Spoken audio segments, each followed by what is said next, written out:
Good evening, everyone. Welcome to Living Arts. I'm your host, Jackie Suarez. I have a terrific guest today. Her name is Daisy Jopling. She is a violinist out of London. She is one of the founding members of a string trio called Triology. She is a Peekskill native, and she's doing us the honor of coming for a visit. Daisy, welcome to the show. Great to be here. I've had a lot of fun already. You've had a lot of fun already? So have we. So have we. Our audience, I'm quite sure many are familiar with you, but for those that aren't, give us a little background on just how you came to play the violin. At what point did you decide that was your instrument? Because, I mean, you're pretty much a child prodigy. I came to play the violin when I was 3. Okay. Which is very young, but I had a favourite aunt who was a professional violinist, mainly a teacher. Mm-hmm. And I wanted to play the violin, I think a lot because she did. Mm-hmm. So apparently I had a cardboard tissue box with elastic bands and I was, Mom, every day I want to play the violin, I want to play the violin. And finally I was given a violin and always loved to play it, especially with other people. Okay. I mean, child prodigy in the classical musical world Mm-hmm. means that you kind of pick up the violin at 5 and you can practically play Paganini. Right. Well, I kind of play Paganini, but basically I couldn't pick up the violin and play Paganini. So I was obviously, you know, always quite talented, loved to play, but really my whole career has, you know, taken a lot of work. So I didn't suddenly have some incredible gift at all. But I just loved it and I loved practicing and, you know. Well, where I come from, someone being able to play that well or even getting a start like that is, you know, qualifies as a child prodigy. So where exactly were you educated? I saw that, you know, you went to the Royal Academy of Music. Yeah, Royal College, actually. They're Royal very College. similar. Okay. So, you know, I started off with a local violin teacher and my aunt and kind of graduated to violin teachers better and better, further and further away from where we lived, finally to London. Mm-hmm. And then I finally was, admitted to the Royal College of Music. Royal Academy, Royal College, kind of like the Juilliard of New York. How old were you when that happened? I was 17. Okay. So I was at a kind of, you know, in England at that time, the last 2 years of high school was separated. And I went to a specialist, it was like a music college, including the 2 years of high school, quite local to where I lived. And the guy who ran that whole college just said, you're fabulously talented, you don't need to finish high school. And it's true, in my whole 23 years as a professional musician, nobody's even asked me for my diploma or anything, you know, so he was right. So he said, you can get a head start, go to London now at the age of 17, skip the final exams of school, which I was fine about, and go and live in London, which was very exciting. And I then took the performing and teaching diploma at the Royal College of Music. That's awesome. So at what point after that did you meet your other band members in Triology?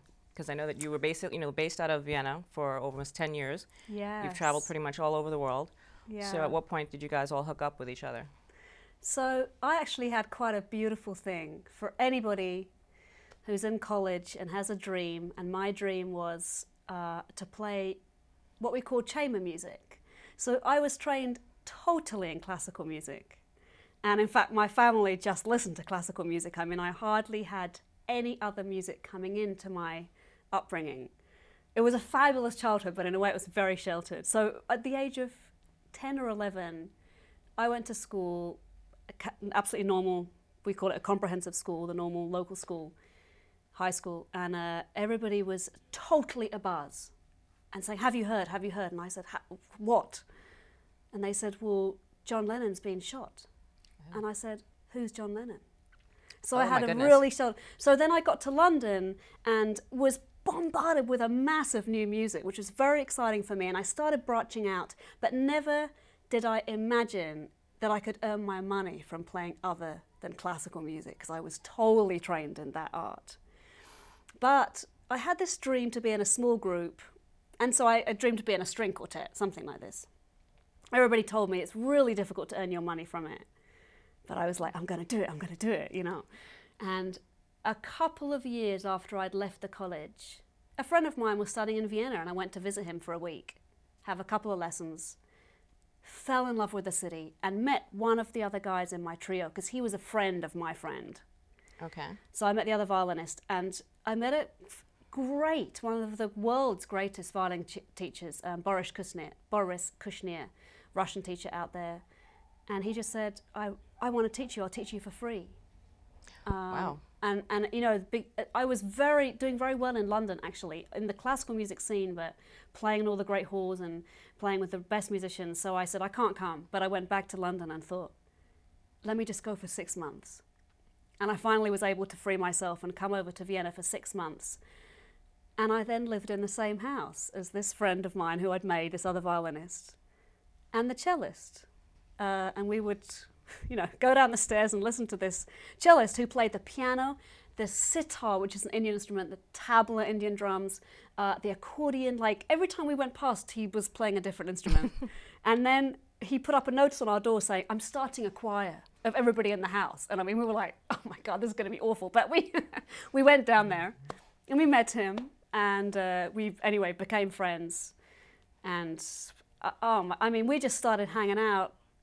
We realized we were all highly trained and you know, really high-level classical musicians, but we wanted, which I've been doing all my life, to do something creative, to create our own music, to improvise, to really find our own voice and not just be playing this music that's been either written by other people or written hundreds of years ago.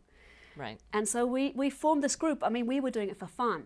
We never considered we could earn our money from it. We would go and have our, you know, professional concerts, and then we would just meet in the day or in the evening, late at night, and compose pieces together and arrange anything we felt like, African rainforest music or tango or flamenco, anything we loved, you know.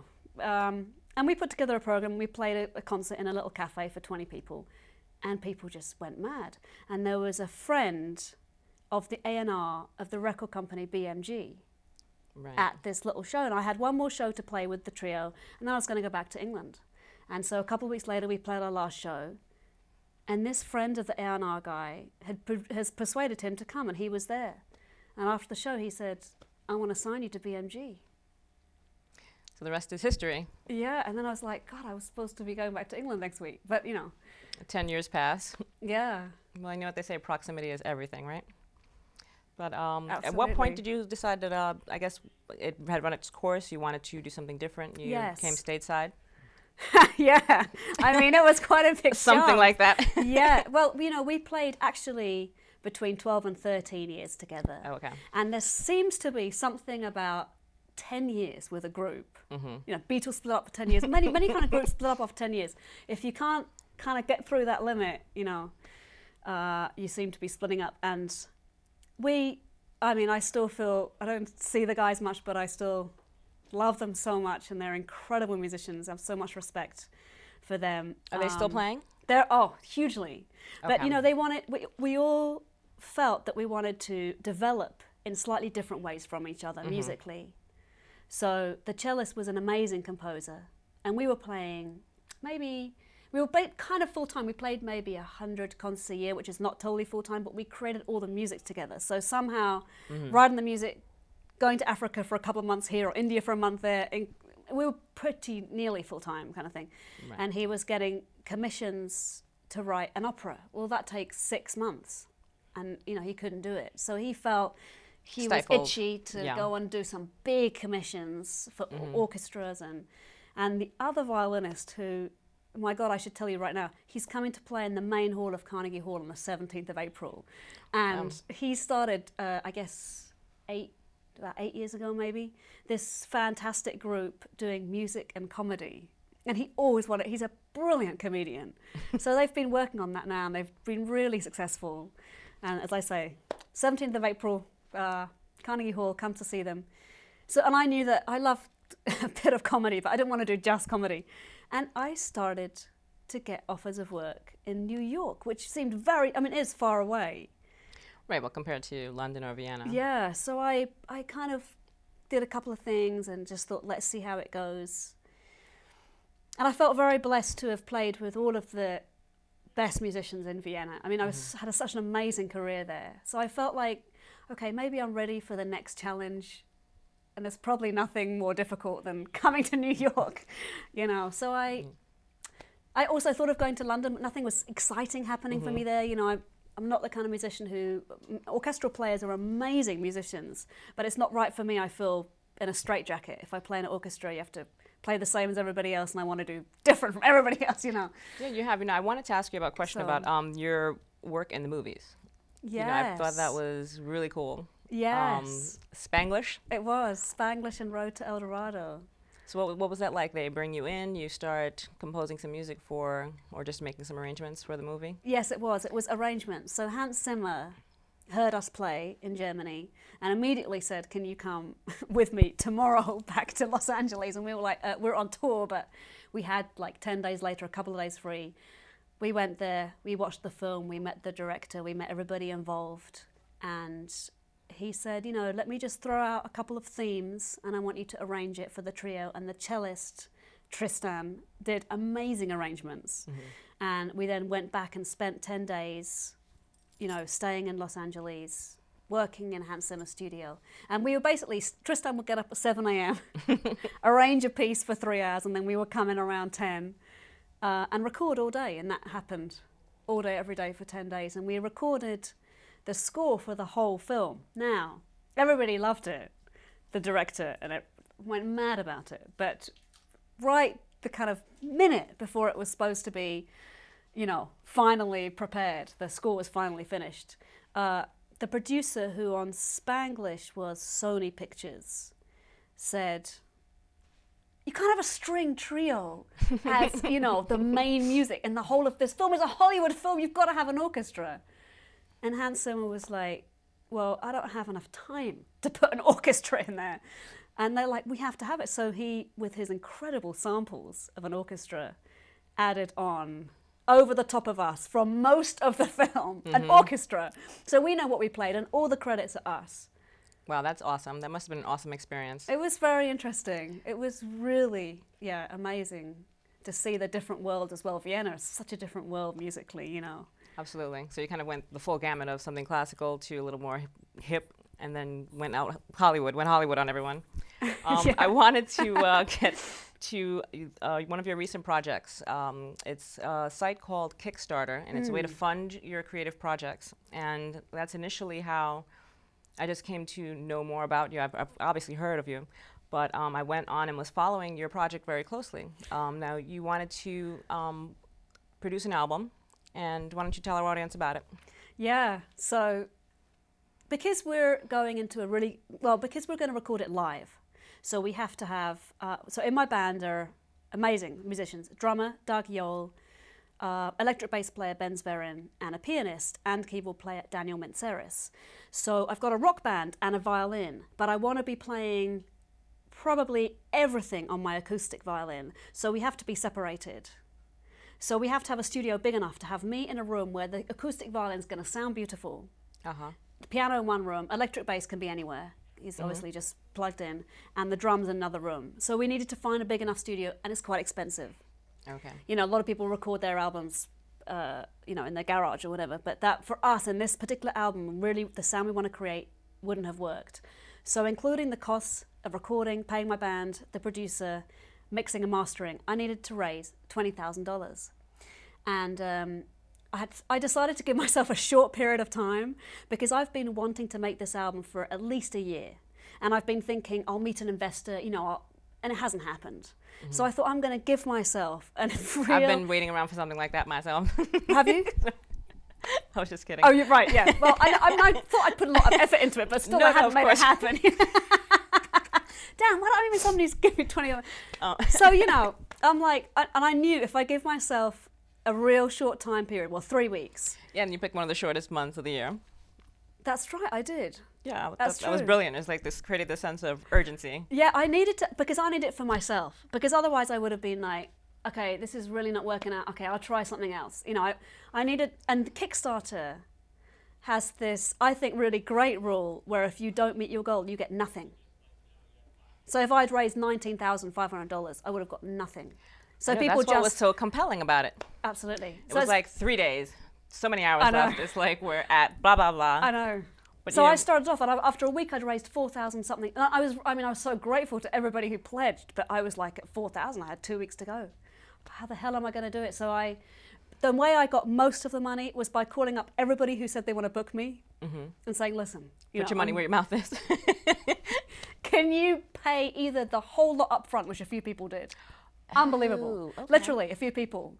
You know, I mean, I have only 103 backers for $20,000. So you can see the average price is 200. But a lot of people paid 1,000 because that's what they're going to be paying me when I do shows sometimes. So you've kind of taken advance on these engagements. Or at least 50%. And that's where I got most of it. Well, that was terrific. You know, I want to make sure that we cover everything because time is ticking away. You have some performances that are coming up. Yes. So please do tell. It's going to be local at the Paramount Theater. Yeah. So Paramount Theater, beautiful theater. We're so blessed to have it here. Absolutely. It's one of the little treasures in the area. Yeah. And this performance is really exciting. I have to say I performed a year ago there and had an amazing experience for me because I involved 50 fantastically talented local kids. Okay. And I'd never done that before. I'd never played a show with a choir and a dance group and a tap dancer and an 11-year-old fantastic singer, Gabrielle Sanson, and this beautiful 80-year-old man, David Amram, who's an amazing musician.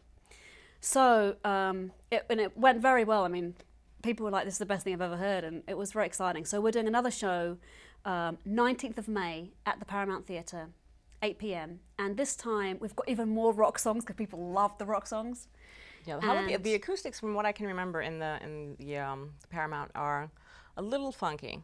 Oh, really? I thought they were amazing. Yeah, it's something about it. It's almost like not in a bad way, because I've seen several people perform there, but there was just something about it. Maybe because it's so cavernous in a way. Maybe. Is that a good way to describe it? Yeah, I mean, I don't know. For me, it was really great. I've had so many experiences a billion times worse. So Oh, I should say I loved so that's sound awesome. engineer lighting. I really had a great experience there. Yeah. Yeah, and it looks like headlining Daisy Jopling, right? It's like the bright lights, flickering over there. It's quite the scene, right? It is quite the scene, and we're going to have a choir again and dancers again. Oh, awesome. And more of my own original material, which is coming up on the album, by the way.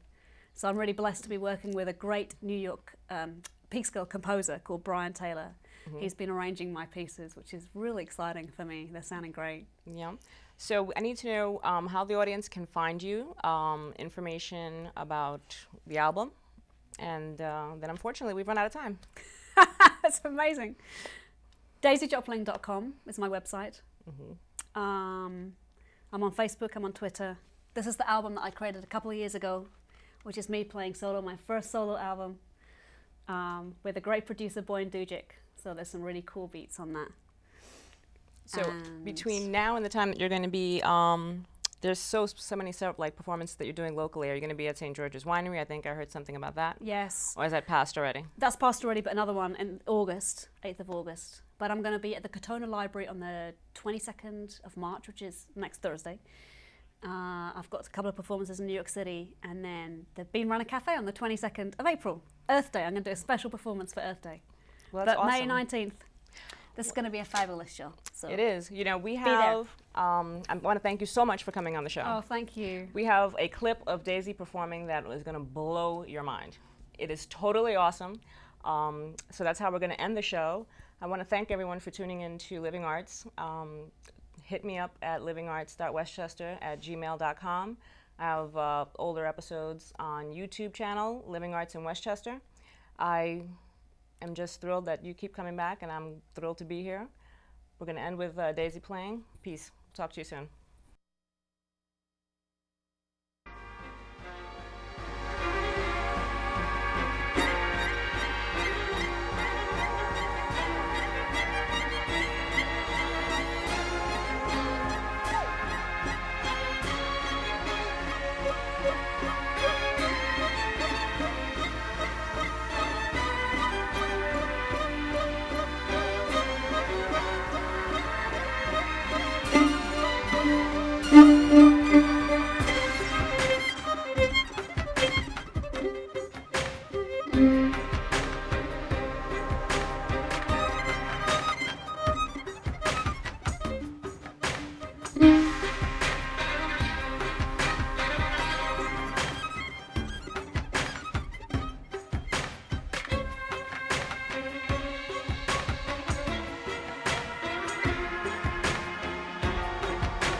Okay,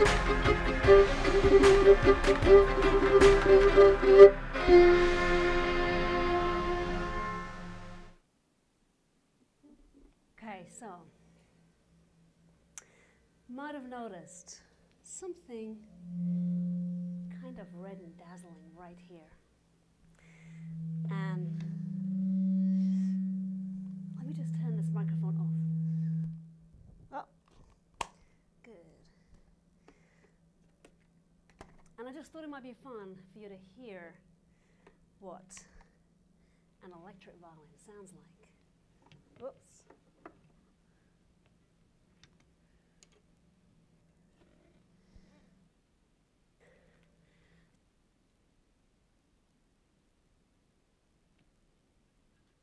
Because if I turn this violin off, it basically doesn't sound at all. But right now, it's on, and I think you might recognize this piece. Take it away.